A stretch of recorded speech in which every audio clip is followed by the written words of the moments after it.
ভারতের দ্বিতীয় রাজ্য হিসেবে নাম উঠে আসে আসামের। আসামে একসময় অহোম রাজারা প্রায় 600 বছর রাজত্ব করেছিল, কিন্তু তারা কখনোই মোগলদের কাছে হেরে যাননি।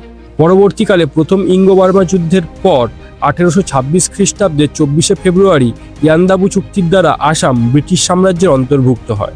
তারও পরবর্তীকালে 1947 সালে যখন ভারত স্বাধীন হয়, তখন ব্রিটিশ সাম্রাজ্য হওয়ার দরুন স্বাভাবিকভাবেই আসাম ভারতের সঙ্গে যুক্ত হয়ে যায়। ভারতের উত্তর পূর্বে অবস্থিত এই আসাম রাজ্য নিজের বুকের ভিতরে এমন কিছু তথ্য লুকিয়ে রেখেছে যা আমরা অনেকেই জানি না।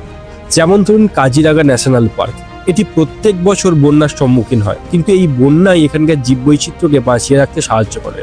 আবার ধরুন মাজুলি। এটি শুধু পৃথিবীর বৃহত্তম নদী দ্বীপ নয়, এটি বৈষ্ণব সংস্কৃতির অন্যতম প্রাণকেন্দ্র।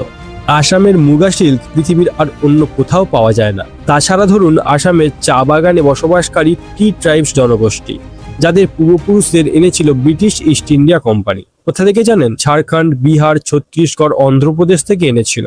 এমনই অনেক ইনফরমেটিভ ভিডিও পেতে চ্যানেলটিকে সাবস্ক্রাইব করবেন।